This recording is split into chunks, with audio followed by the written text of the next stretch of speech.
మా friend birthday పార్టీకి వెళ్తానంటే మా అమ్మ వద్దని ఒకే గొడవ. ఇం ఇంక నేను అలిగానని 20 రూపీస్ తీసుకొని పండగ చేసుకోమనింది.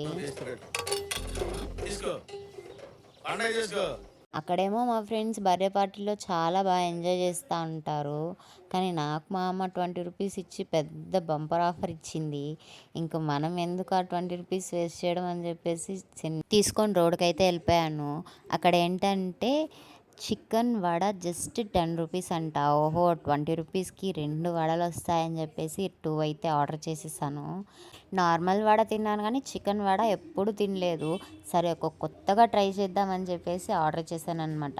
వాళ్ళు కూడా వేడి వేడిగా నూనెలో దేవి దానికి కావాల్సిన మసాలా అంతా వేసిచ్చారు. చికెన్ వడ మీద లెమన్ అండ్ ఆనియన్ వేసిచ్చారు.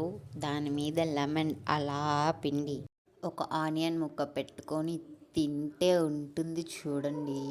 అంత టేస్టీగా ఉన్నింది. అంత టేస్టీ చాలా బాగుంది. ఎవరికో కాలినట్టుందే. సరేలే అక్క, అది నీకే అనుకుంటా. నువ్వు వచ్చినప్పుడు మాత్రం ఆ టయానికి ఏం తీసి ఇవ్వలేకపోతున్నా. ఈసారి వస్తే డెఫినెట్లీ అన్నీ ఎక్కడెక్కడ బాగున్నాయో అన్నీ తీసిస్తాను. సరే, మీరైతే మన ఛానల్ సబ్స్క్రైబ్ చేసుకోండి, లైక్ చేసుకొని వెళ్ళండి.